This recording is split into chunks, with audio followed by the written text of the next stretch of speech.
are just 1 day away, 25 hours until the first round of the NFL draft begins.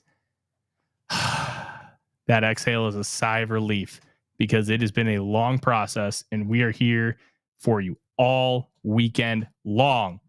We're going to do a Vikings only mock draft, a what I would do mock, not what I think will happen, what I would do. We're going to talk about the latest rumors, the latest scuttlebutt on what the Vikings could be doing and what the national media thinks. Welcome to the Real Forno Show.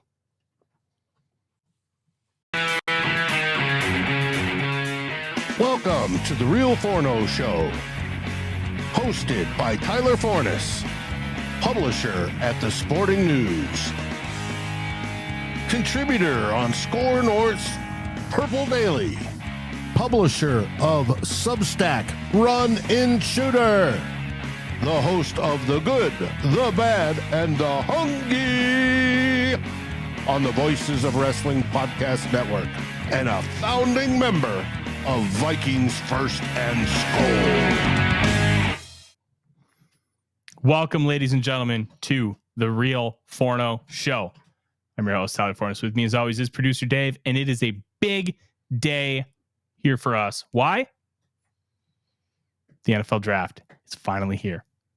25 hours away. We will be that much closer to the franchise quarterback that the Vikings have oh so desperately craved throughout the course of my entire life. Let's put it this way. Daunte Culpepper was a borderline franchise guy. I would lean towards yes more than I would no. Kirk Cousins, borderline franchise guy. I'm agnostic. I don't really have a true yes or no opinion for multiple reasons on Kirk. The only one we've truly had, Fran Tarkenton. Pretty astounding for a 63-year-old franchise, but in the 90s, Dennis Green was a little bit... he had a short leash with quarterbacks. Guy like Rich Gannon ended up winning an MVP. Did not give him the proper time to develop and wasn't patient enough. But I mean, when you have Warren Moon drop in your lap, I kind of get it. But yeah, then it was the Warren Moons of the world, the Brad Johnsons, Sean Salisbury's, Randall Cunningham, Jeff George. But at that point, they had picked Culpepper and they ran with it. And it mostly worked. But a knee injury really derailed his entire career. So the Vikings are hoping to find that guy. And as Grandizer said, it's already been said. There's nothing more that we will learn. Well, I think it's important to have at least a brief conversation about some of the things that are going on right now. Some of the things that are being said. Why? Here's the thing. Some of it's going to be true. The Vikings are going to do one of these things. They're going to either score a trade up, or they're going to stay at 11 and 23, or maybe even trade down. You're going to hear a lot of different things. But the one thing that I heard that I found really interesting came from a Jeremy Fowler report. And if you don't know Jeremy Fowler, he is very, very well connected with the Twin Cities because he used to write for the Pioneer Press and cover the Minnesota Vikings before going to ESPN. He knows things. He knows people. And he gets good information.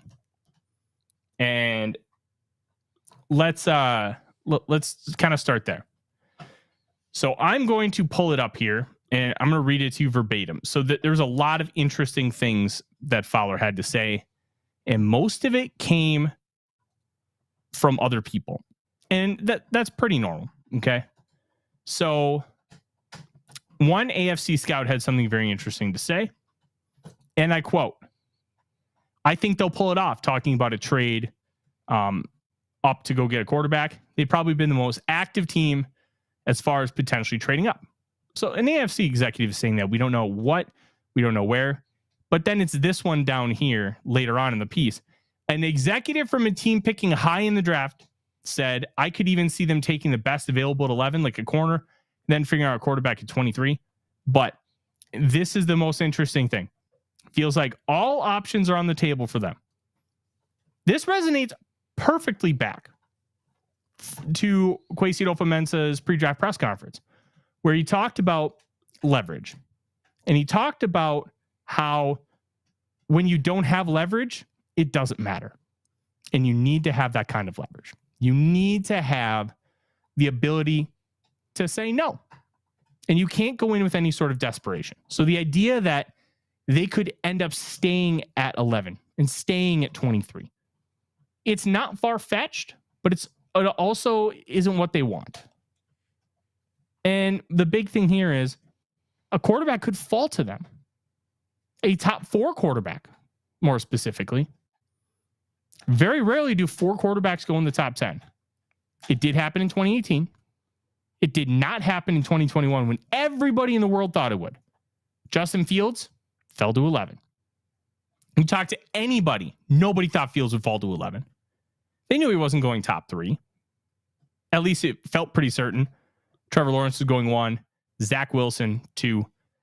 The firm belief was Trey Lance at that point going 3.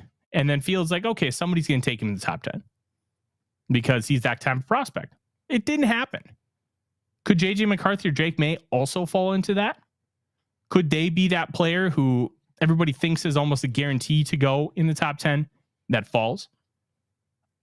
I don't think it will happen, but I also don't think it's this absurd thing where it's a guarantee that it's going to happen or not going to happen. Quarterbacks have never gone 1, 2, 3, 4. Yet in mock drafts, that's the prediction. In my final mock draft that I wrote for the Sporting News, it's out there. If you want to check my Facebook, if you want to check my Twitter, I've got it shared. But or go I had to the Vikings Sporting News, Tyler Forness. Yep. I had the Vikings trading up to 5 to go get Drake May. I think that is more likely the scenario is trading up to 5 and not 4. I'm starting to get the sense, and this isn't sourced. This is kind of my own gut instinct and reading between the lines. I really believe that the Cardinals are going to want to stay and take Marvin Harrison Jr. That's just kind of the way I feel about it.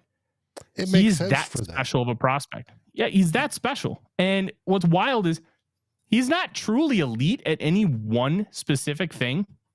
He's great at just about everything. And that in itself, it's like the jack of all trades, master of none. It's kind of what Harrison is. His greatness comes from just being really, really, really good. And I think that's special. His comparison by most people is AJ Green, and I think it works really well. And people are like, oh, AJ Green wasn't that good. He was, but it just was never flashy. It never felt like a Julio Jones, where Jones was just going to bully the hell out of you. It never felt special, but at the end of the day, it was. And I think that Marvin Harrison Jr. is going to end up going 4. So the draft really starts at 2, because whatever the Commanders do are going to shape what the Patriots do. Who everybody feels like they're going to take a quarterback. There was some scuttlebutt that maybe that's JJ McCarthy because of the Tom Brady, Robert Kraft, Michigan kind of connection. Nobody really knows. This is a brand new regime. You have Jonathan Kraft, the son of Robert Kraft, kind of inserting himself in these football decisions. Elliot Wolf, who, if you remember, his dad was Hall of Fame general manager Ron Wolf, who was the one who implemented all the practices in Green Bay. An absolute legend, Ron Wolf. And his son kind of has more of an analytics background, which can either be good or bad for the Vikings as far as trying to trade up. That we just don't know. There's so many unknowns here. But in that same article from Jeremy Fowler, the sense was if this was a Bill Belichick team, they would have already traded pretty much. And there's a chance that the Vikings are going to make that trade anyways. I would suspect that the Patriots, the Chargers, the Cardinals, they're going to want to wait until they're on the clock to see what kind of offer they can get. And that's a smart play, unless somebody blows your absolute mind. Wait.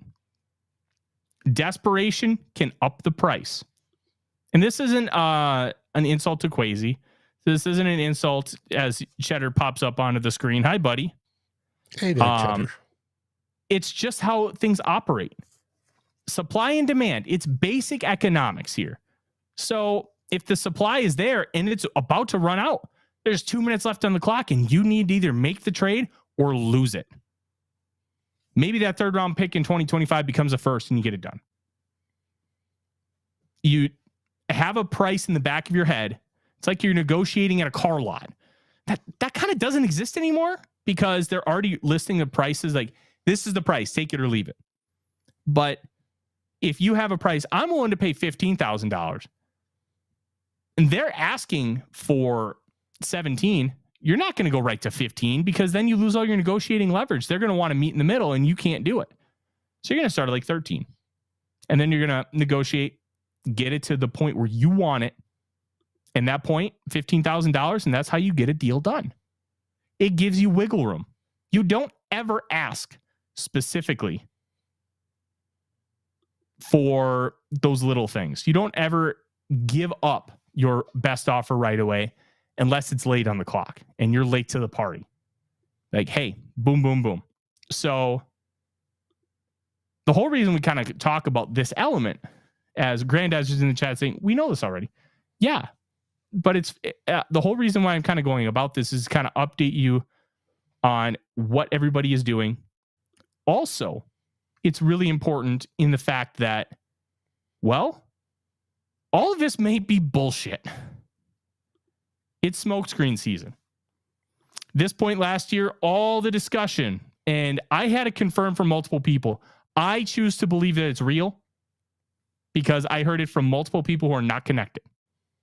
So if I heard it from, let's say I heard it from Dave, then I also heard it from my wife and I heard it from my best friend. Okay. My best friend and my wife know each other, but they don't talk. Dave doesn't talk directly to my wife or my best friend. And that's kind of the chain of which I heard this information last year. So I believe it's real. And of course, the Tom Pelissero report, he's doing the team's bidding when the team is like, no, we only wanted Bryce Young. That's easy to say after the fact because it also hides your true intentions. It hides what type of player you're prioritizing. They want the freak. They want the guy who can do special things. They don't just want a guy. They want the guy. And to me, that spoke a lot of volumes about Kevin O'Connell, Kwesi Adofo-Mensah, and how they want to shape this franchise, which is why I've been so bullish on the idea of Drake May. I would have been really bullish on the idea of Caleb Williams as well, but that got pretty much ended almost immediately. And when you take a look at all of these factors, it's hard to really say anything for certain. So when you hear stuff, tomorrow is going to be the time where you're going to hear probably the most truth because it's getting that close. Baker Mayfield in 2018 wasn't supposed to be the first overall pick till the day of. It was going to be Sam Darnold. That was all the reporting. That was all the discussion. So when you have Sam Darnold as your first overall pick, we're talking Baker. Then slowly, 24 to 48 hours before the draft, Baker Mayfield. And guess what? It was Baker Mayfield. You're going to hear a lot more truthful stuff tomorrow, but there will still be plenty of smokescreen. So just be aware, be cognizant, and for all of those things, remember who is telling you the information, why are they telling you the information, and who wants you to know it. That will tell you everything about whether you should think it's legit or not. And I think that's really, really important. I think the quarterback killer, KOC himself, will be saying yay or nay on whoever it is. I have my favorite, which disagrees with your favorite. But I do believe the Vikings will try to move up because there's been so much about that for months. And if they fail to move up, which is possible because like KOC says, you need 31 other teams to be complicit. And in this case, teams above, from 1 to 10 to be complicit in a possible trade. And player to drop that they have their eye on. Now, do they like more than one player? They already said they did. I believe that's true. how far up they have to go or how much do they wait? I don't know. I know all today and a little bit yesterday, I've been thinking I've had nightmare scenarios rolling through my head, and it's put me in a pissy mood. I'm in a better mood right now because we just finished the NFC North show a little while ago, and we had a blast doing that. But how easily they could fail or how well they could succeed. I think I have more faith in this crew, Quasi and KOC, and how they operate it than I do before with Rick Spielman and Mike Zimmer. Mm-hmm. So, and especially when it comes to finding that quarterback, I'm going to give them the benefit of the doubt. And I think tomorrow night we're going to find out. We're going to be pleasantly surprised, I hope, and not disappointed. You know, if it drops down to 11 and they haven't moved up, that's because they didn't find complicit teams. Now, what they do at 11, I have no idea. Do they pick that defender, top defender? There's plenty of them there.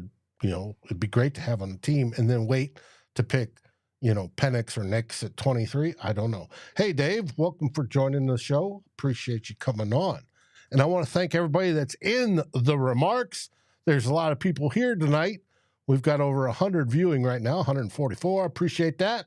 Let's get it up. Let's get those likes up if possible, too. And when it comes to, you talked about different people feeding you different information and they don't talk to each other. That is a way to validate what's going on. If I'm hearing from Tyler, he's saying one thing, and then I get something from another insider that tells me something else, or another source, KOC says something, or something like that. If I'm getting multiple sources telling me basically the same thing, I can take that and run with it. That's just the way it works here. Welcome, Susan's Bear fans. You hope we trade our 2025 pick, yes. And I hope, Susan, that your draft goes horribly as well. So we'll find out. But I hope, Susan, you watch the NFC North show because you would love that because we have the Bear Claw podcast who joins us on that pay from there. Avid Bears fan, always talking about it. And I do want to congratulate the Bears today on putting out their initial renders of their new stadium. It looks sweet. I'll give you that, Susan. It looks sweet. It'd be a nice place to watch a game. Yeah. You and I differ. I thought it was an average-ass stadium. It didn't feel special to me, but that's a whole other thing. I mean, it'll still be nice. Anything's better than Soldier Field. Just fix the freaking all-22 angle. That's all I want. Okay, so a couple housekeeping notes here, guys. Tomorrow, we will not be streaming live for the first round. But when I get back from the SKOL North draft party, we will be going live for X amount of time, late at night. You will not have a specific time until we give it to you because it's gonna be very, very specific as far as like, hey, it takes me like 35 minutes to get home, and there's just gonna be little things. All right, so we're gonna do that. We're also gonna be live for day 2, live for day 3, and that's gonna be a hell of a lot of fun. We're also gonna have some special guests come on. And we're going to talk about Minnesota Vikings. We're going to talk about the NFL draft. We're going to talk about different angles. And it's going to be a lot of fun. It's one of my favorite shows to do every year. Last year, we didn't get a chance to really do the whole live thing, but we did post shows. This year, back to live. And Patrick asks, Harmsy asks, who's your favorite late round quarterback? Austin Reed, Western Kentucky. There really isn't a lot to love about a lot of these late round guys.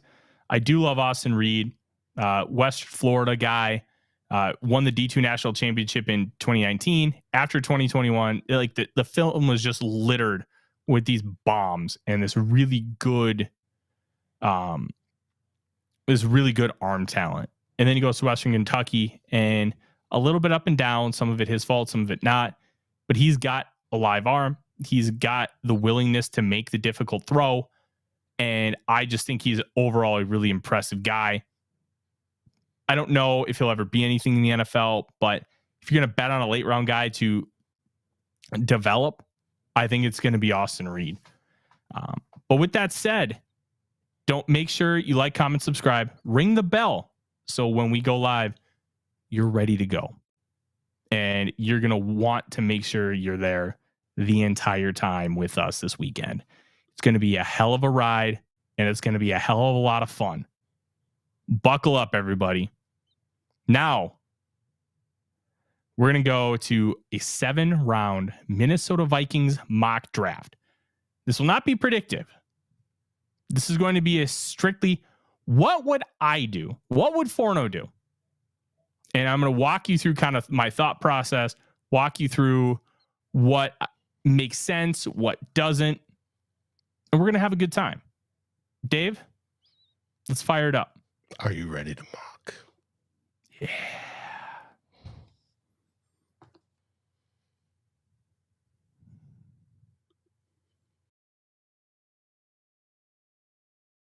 Welcome to Vikings First and SKOL's Mock Draft Mondays.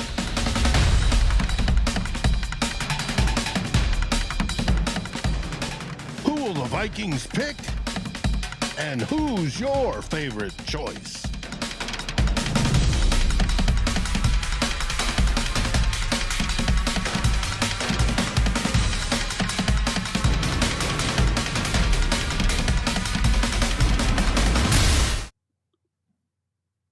Boom. 7 rounds with the Pro Football Focus mock draft simulator. This is going to be a lot of fun. Whoa.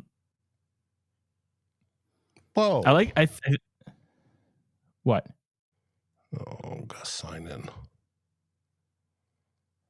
What the hell? Here we go. Yeah. All right. Grandizer has an interesting thought. I don't want to share it while we kind of get this thing locked and loaded. He is of the opinion that fans that really follow college prospects, do the hard work, eval, et cetera, produce better drafts. They produce better drafts than NFL GMs. Yes and no. It's a lot easier for us because we can work with different parameters and we're not under this pressure and scrutiny that NFL GMs are, and that pressure can really impact a lot of those decisions. So I think they obviously can, but I think if you go over a long period of time, those decision makers will win out more often than not. And to kind of talk about that, Arif Hassan with his Wide Left Substack, which I've written an article for, and I'll probably write a couple more. I recommend if you subscribe to Substacks, there's a couple I suggest. Arif's. Dave, we're not talking about that right now. I want to explain this, okay? So when it comes to what Arif does, is he does a really good job explaining forecasters and evaluators and kind of relating it to NFL general managers and using the consensus board, which is all the media. Anybody who builds a big board, puts it in, and then he calculates the data and he calculates, all right, how far apart are NFL teams versus evaluators and forecasters. Now, evaluators are guys who break down film, give rankings. Forecasters are trying to guess where players go. So he does a really good job of setting that up, breaking that down, and really relating how NFL teams are different from those in the media. So I would highly recommend checking that out. It's a very, very interesting series that he does with the consensus board. And he even just wrote a piece on why his consensus board is different from others and what those consensus boards are kind of looking at, what his does. And it's very fascinating. And there's a lot of really, really, really good stuff. But what I'm saying is worth the subscription to go check it out. All right. 7-round mock draft. So what I want to do, Dave, is I want to keep it slow. And the first 2 picks, I want to see how they work and who goes. And then we'll kind of go from there because I'll probably want to trade up to 3rd overall. Well, I've got it on fast at the moment. Let's see if I can change it to slow. There we go. You ready? Tell me when you're ready to start. I am ready.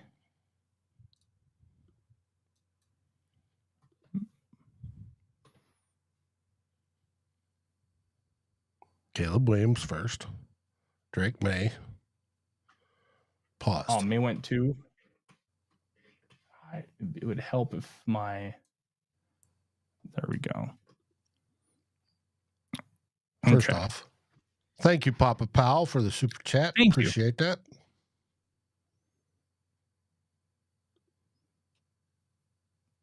All right. So this is kind of a bad situation. This is where I did not want to be. I did not want to be in a position to not be able to get Drake May at 3. That was, for me, kind of worst case scenario. But this is also the parameters that the Vikings will be working with. May could easily just go to. So I'm not going to trade with the Patriots. I'm going to wait until pick 5 and kind of see where we're at. So Dave, let's run 2 more. Patriots on the clock, resuming the draft. I expect Daniels to go. Daniels. We're at pick 5. Okay. So who went? Rome Odunze? Rome Odunze at 4, which surprises me. I would have figured Harrison would have gone. See, that's the dope part right now about these simulations. They're built with an algorithm inside of them to have a little bit of randomness with some of those top guys where it's just not chalk every time. Because if it's chalk, well, it's not interesting. Okay. Let's try and strike a trade with the Chargers. I don't love the idea of trading up to get JJ McCarthy, but I also know that I need a quarterback.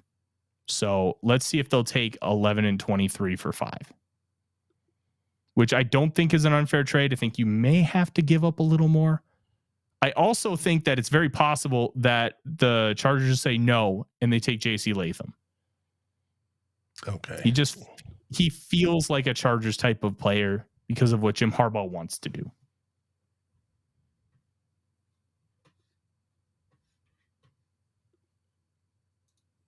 Value-wise, that's a good one. And we're on the clock. Did we get it? I took it. Perfect. Then we are going to take JJ McCarthy.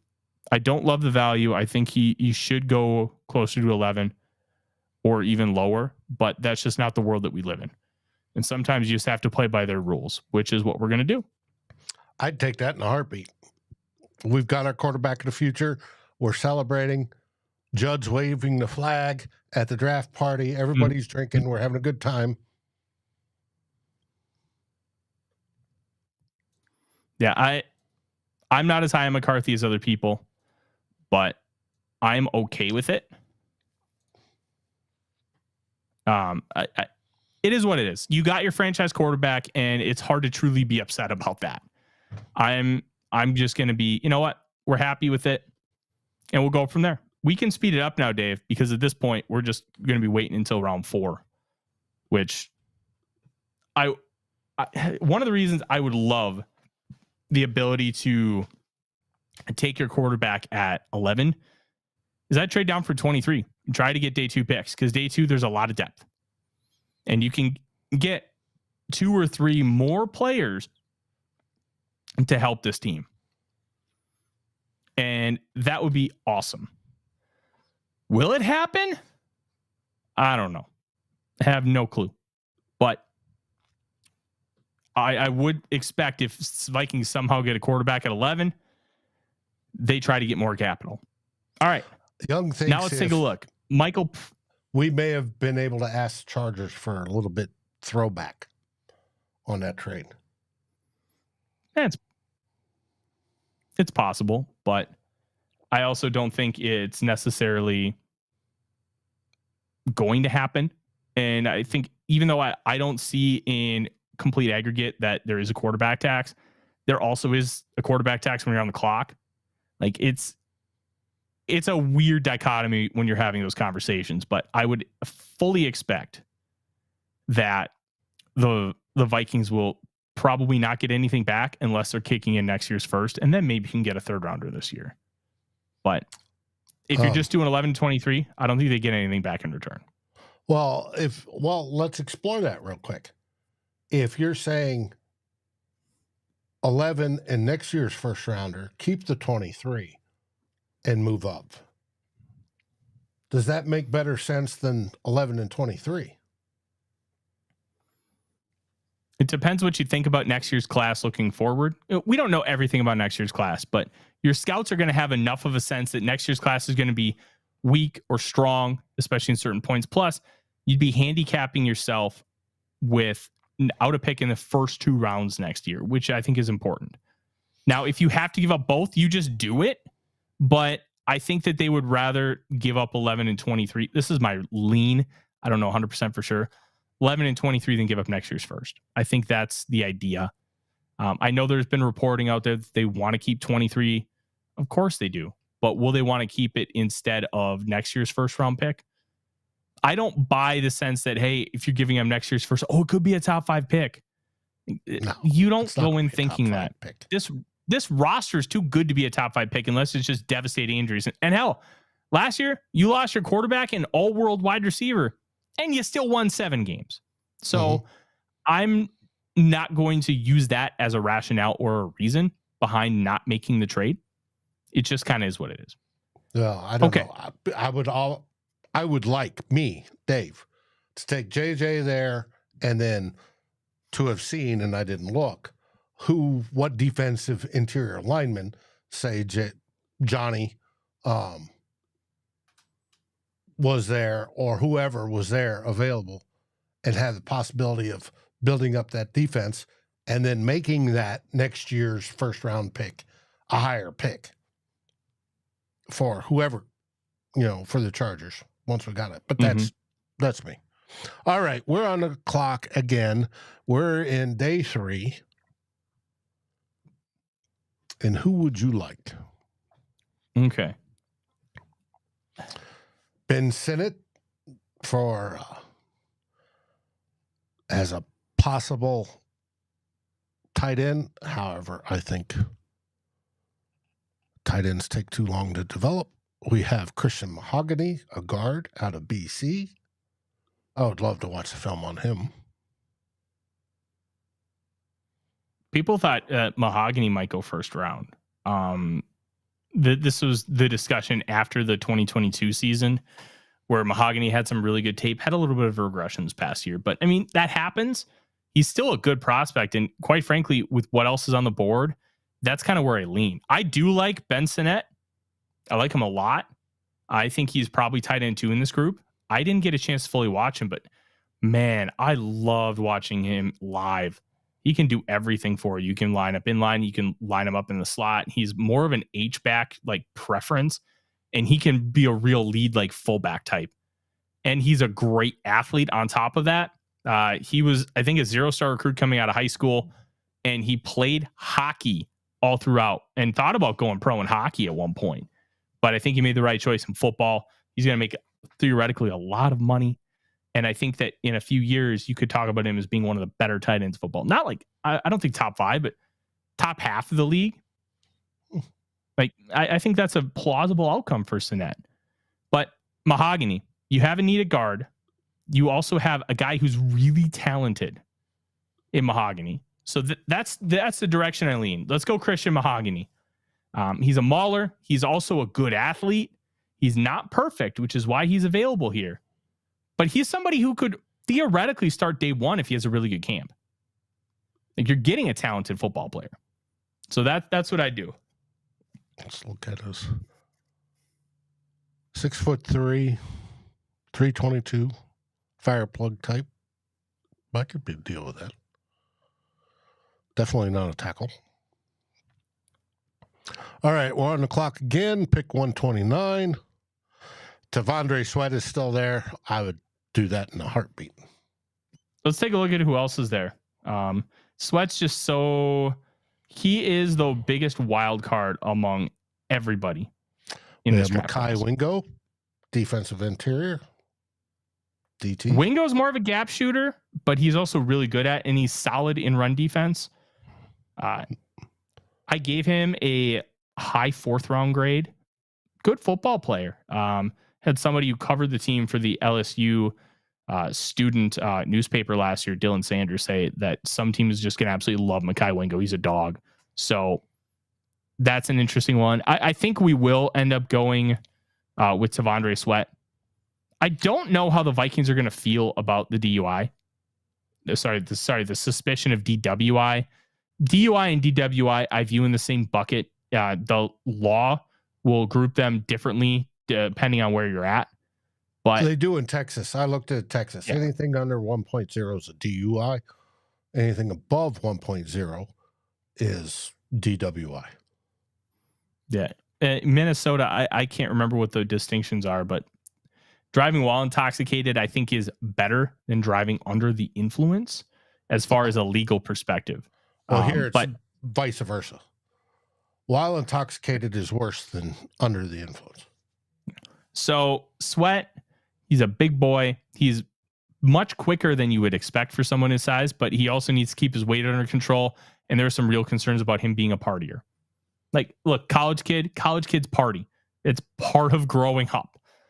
But you're also about to go into the National Football League, and you're going to have to curb it because you're about to go into the professional world, and it's just different. And if you did it all through college, and then you say, hey, which apparently he was telling teams, it's all done. And then all of a sudden you get a DWI coming home from brunch. Like, he blew a .1025. So he basically had one big ass mimosa too many.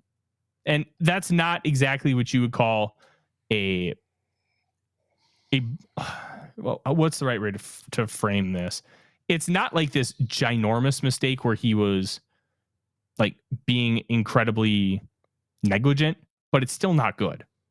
Right. So, and for his size matters when amount of alcohol in your system and how you deal with it. But it was poor judgment on his part. Now, when you come to partying, there's tons of football players, great football players that are known to do that, especially over the past. But Tandre Sweat it is. And the question about his weight, that's a good one. Will he keep his weight? I think he's actually going to come down. He weighed in, 260 or 360 something?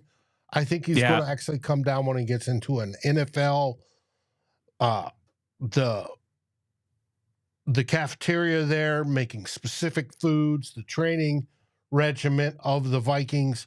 I think he's going to get better in shape, and some of that baby fat that sits around his belly and the rest of his body is going to be converted into, he may lose some weight, but more in the muscle and become more of that, premier nose tackle that we're looking for. Maybe. The real concern is apparently in the college football playoff, he was playing around 390. Right. And Texas had him listed at 364. He weighed in at the combine at 366, but he wouldn't weigh in at the Senior Bowl. And rumors were going around that he weighed 378. So weight is an issue for him. Now, just because you have all those things in the cafeteria, those are great, but it's all about personal decision making. Are you going to stick to that regimen? When you get home, are you going to stick to it? That's going to be the thing that defines his career. Is he going to be able to have that kind of self-discipline? And that's one of the reasons, in my opinion, why he's falling. Now, New York Jets FL says, ask Becton. I don't know this particular, but New York Jets was Becton the same situation where he had a weight issue and then he sort of trimmed down? Now, we're on the clock again. This time, round 5, pick 22. We have people available. All right, scroll down. I don't necessarily love the top 3 guys on this list. Jaheim Bell is fun, but he's also incredibly weirdly body typed for tight end. So I'm kind of out on him a little bit. He's 6'2", 235, 240. 239. To me, 6'3". Oh, he's not. He measured in significantly lower than 6'3". That some of these PFF measurements are going to be what the like college team pages had him. Yeah, mm-hmm. They're not going to be what they measured at the combine. So the Roger one interesting asked, guy here did McCaffrey go yet? I don't know. I'm going to be honest. A lot of people like McCaffrey. I don't. I know he's relatively new to the position, but that dude can't separate. He is like at the Senior Bowl. All he's doing is leaning onto people and using physical force to create separation. To me, red flag. And I don't know if he's necessarily a slot only kind of guy, but he really only thrived in the slot. But the interesting thing about the slot is a lot of times your best receivers in the slot. Justin Jefferson played heavy in the slot. And that doesn't necessarily have to be a bad thing going college to pro. He only has a couple years of the position. He can still learn, but I'm concerned long term that he is not going to be a good enough player for what you want him to be. So I don't love him like a lot of people do. And that's okay. Well, I've scrolled down quite a bit. I'm trying to look. Here, let's start back at the top. Malik Mustafa,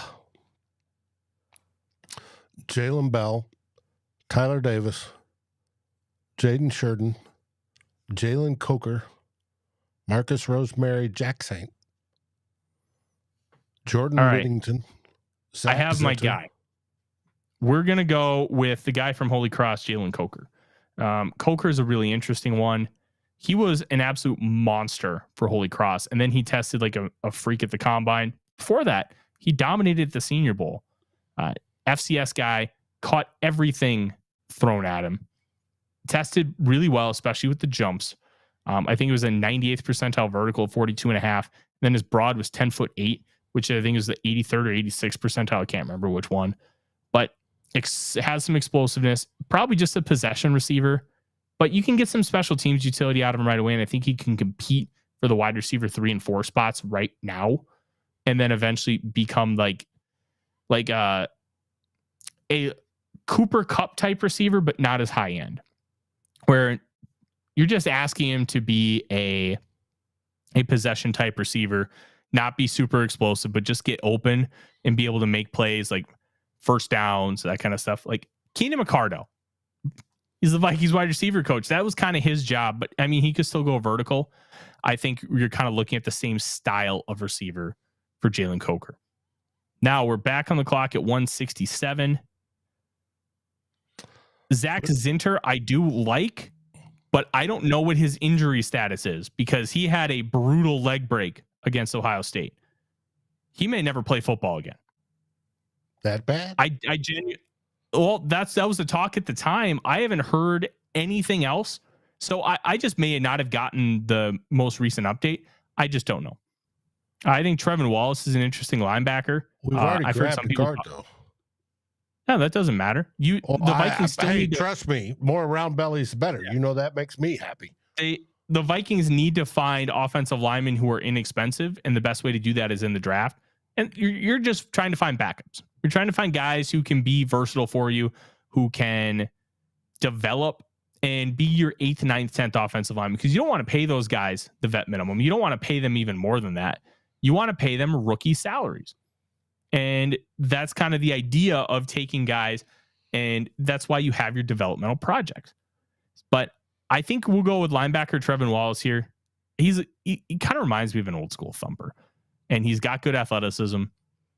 He's going to just punch you in the mouth. And at the very least, getting towards the end of round 5, I think he's going to provide you some really nice special teams utility.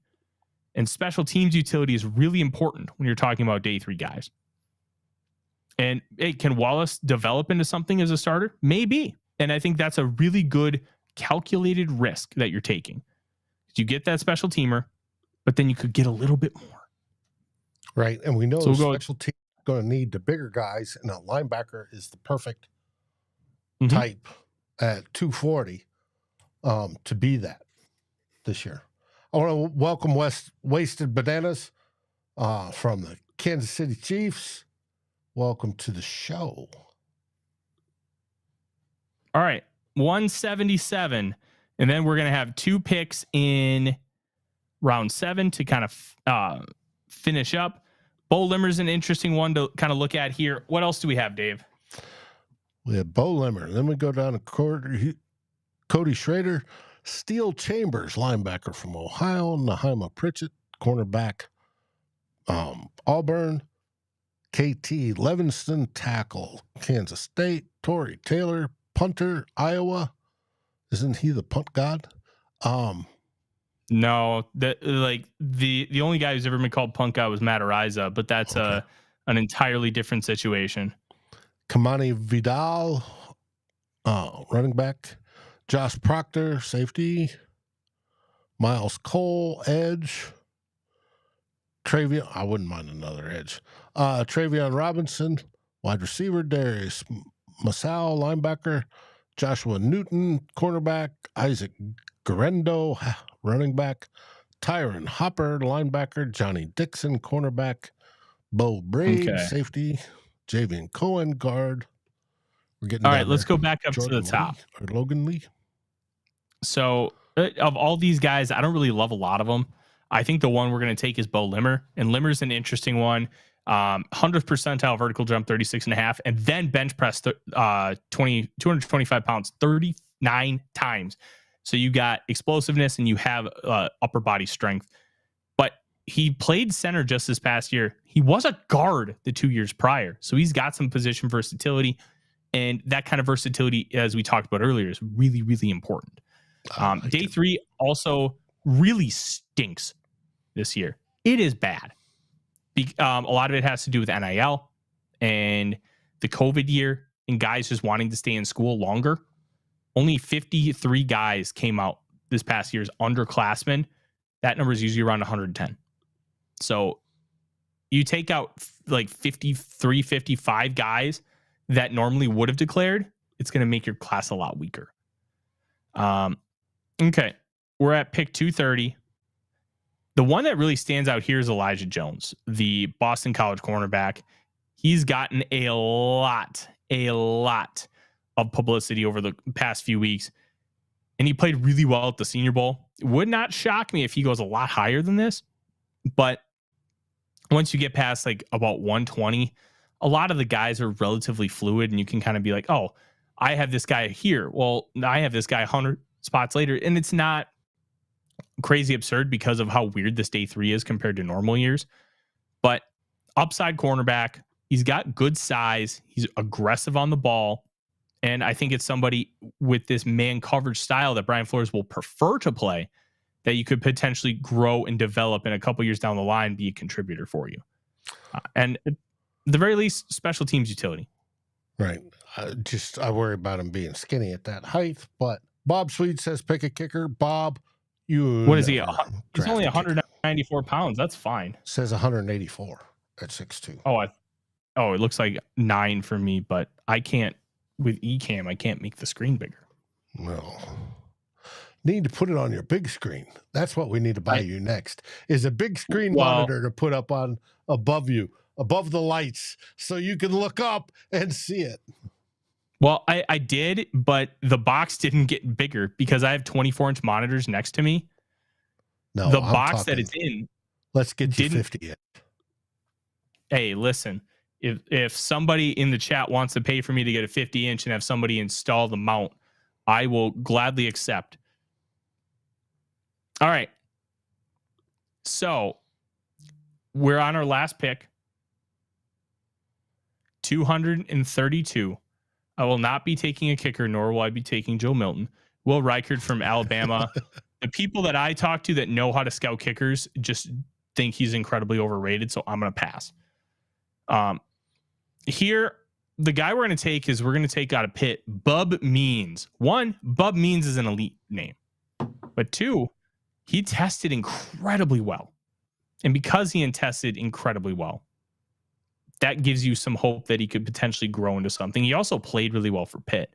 Pitt is a very weird team right now in the world of college football. they are so archaic in how they want to run their offense. It really sucks. But I think Means is a good upside swing. And you know what? If he doesn't do anything, it's fine. It's pick 232. How But is he for returning punts or kicks? I'll be honest, I don't remember offhand. I think he was a decent punt returner. But the kick return thing, it's going to have such a drastic change. It's going to be hard to know what's going to work and what's not until we start to get some data on it. I think that when you have a conversation about kick return, I think it's going to relate a lot to zone running. But for right now, so we see Chandler and Kene Nwangwu being your primary 2 kick returners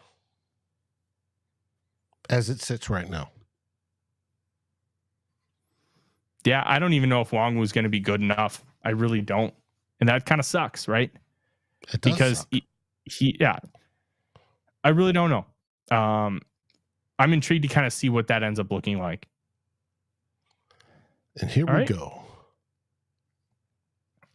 I really wish that this included Drake May because that's really what I want to do, but you can't control Washington having the second overall pick and taking him. So we made it work. We got JJ McCarthy, Christian Mahogany, Tandre Sweat, 2 good trench players, Jalen Coker and Bub Means, interesting wide receiver prospects to develop. And you know what? If they don't work, it's okay. Trevin Wallace, interesting linebacker. Bo Limmer got has a good profile for center, and Elijah Jones, same at corner. So some interesting players to build depth to potentially grow and become starters. But it's day 3. You're not going to be able to necessarily get that guy every time. I like the idea of these players. Dave asked, May, Nay, or SKOL? Hey, listen, everybody knows I want Drake May. And if we get him, I'm going to be thrilled. If we don't, I'm going to be disappointed. But we're going to have to move on at that point the second that he goes somewhere else. It just is what it is. Well, and everybody knows, like Norsvius, I want JJ McCarthy because I think he's got that it factor that will lead us to the promised land. Now, if we get May, I hope May does the same thing. But I'm a JJ McCarthy guy. Yeah. The one thing I don't want is Bo Nix. Just no Bo Nix. Please, no Bo Nix. I will be okay with Michael Penix. I won't love it. But, I mean, if you keep that other first-round pick and you build around him, like if you get Michael Penix, I'd probably draft a receiver over a defensive lineman with that next pick. But, yeah, that's kind of... Now, what do you think about... You build this as some of the latest rumors of what you're hearing. What do you think of the Bo Nix talk? If they don't get who they want by trading up, they'll settle for Bo Nix, and they're happy with that. I don't believe it. One of the reasons I don't believe it is Ben Gessing's probably the most plugged in with this team, and he's been right multiple times with top for like first and second round picks over the last 5 years. He said they're not interested in Bo Nix. So if Gessing says that, I'm going to take that over a national guy, just because they're plugged in a different way. So I don't believe it. I also just don't think that he fits what they've talked about in a quarterback. Accuracy aside, like that average depth of target is booty. It's just awful. We talked about this on the NFC North show, and all you got to do is go back and watch it. It's on. It was live, so it's on the feed. That Bo Nix, the other guys in the NFC North said, well, he's most like the cat from the Chargers. And the fact that he came from the same system. No, he didn't. That's a lie. He didn't come from the same system. He came from the same college, but Mario Cristobal left and Dan Lanning took over. It's a different system. Okay, but they were saying that it's basically the same. He just hasn't had the opportunity to throw longer balls. No, and see, that's not true at all either, because they're not even talking about Oregon. I mean Auburn, because that's all he did at Auburn was throw down the field, and he sucked at it. He was awful. And the reason why he had to do that offense at Oregon is because he couldn't do those things. So to me, I just want nothing to do with him. I don't think he's good. I think he's going to be an average backup at best. The only person I think that could do anything with Bo Nix is Sean Payton, because he knows how to maximize quarterbacks with super average physical skills and make them great because of how he schemes things up, how he maximizes the little nuances of what they're good at. Look, Drew Brees was never that good of a quarterback when you talk about raw talent. He never had that. He had everything else, and Sean Payton maximized it, and he did a phenomenal job of it. And if he might be able to do that with Bo Nix, but no, there's too much context that, for lack of a better term, a lot of people just don't understand. And that's why I've been kind of crusading against Bo Nix. It's just not a good idea. It's not a good idea. Harbsy agrees with you. He says they'll wait till next year to draft QB before drafting Nix.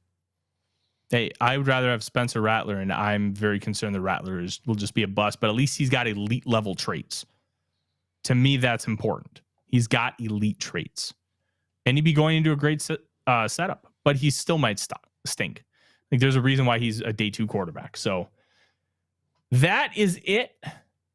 And we are going to be back Thursday night after night 1 of the draft. If you want to check out me, I will be at the SKOL North draft party, and come up and say hi if you're there. Otherwise, you can watch it on the Purple Daily YouTube channel. Dave will be popping around. He'll be doing appearances on a lot of different live draft streams throughout YouTube. And then we will be back to discuss. Hold on. We will discuss round 1 after the show, after the draft, once I get back home. And then we're going to be live night 1 and night 2. Dave, what shows are you going to be on? Well, I should be on. I'm starting out with One Bar in Lubbock. That's the first one I'm going to be on. I should be on Ted and Drew's show as well. And there's Raps should have me on, because we got a special coming from Rap. He and I collaborated on something, and you're going to love it when you hear it. I guarantee it. So it's going to be a fun night. And then whoever else will have me. So it's going to be a fun night. I'm going to be drinking my whiskey, watching hopefully the Vikings trade up, get the quarterback of the future, or at least get the quarterback of the future, whether they trade up or not. That's if they have the balls to wait till number 11 and still nail JJ McCarthy. Oh, buddy, I'm going to lose it. So it's going to be a blast. All right. Before we go, Ben Gessling just dropped at 7 p.m. his 7-round Vikings mock draft. Vikings trade up with the New England Patriots. They give up 11, 23, and first and third round picks next year, and they take Drake May. So that is going. Drake May. I live with JJ McCarthy. Hey, we're starting a new era in Minnesota Vikings football. Mm-hmm. It's noteworthy. So with that said, we will see you all weekend. I'm Tyler. He's Dave. SKOL Vikings, baby. SKOL Vikings. Like, subscribe, and ring the bell to get notifications. It helps us grow this community that we all love, our Minnesota Vikings. And on behalf of Tyler Forness and myself, Dave Stefano, thank you so dearly for watching The Real Forno Show. SKOL, everyone.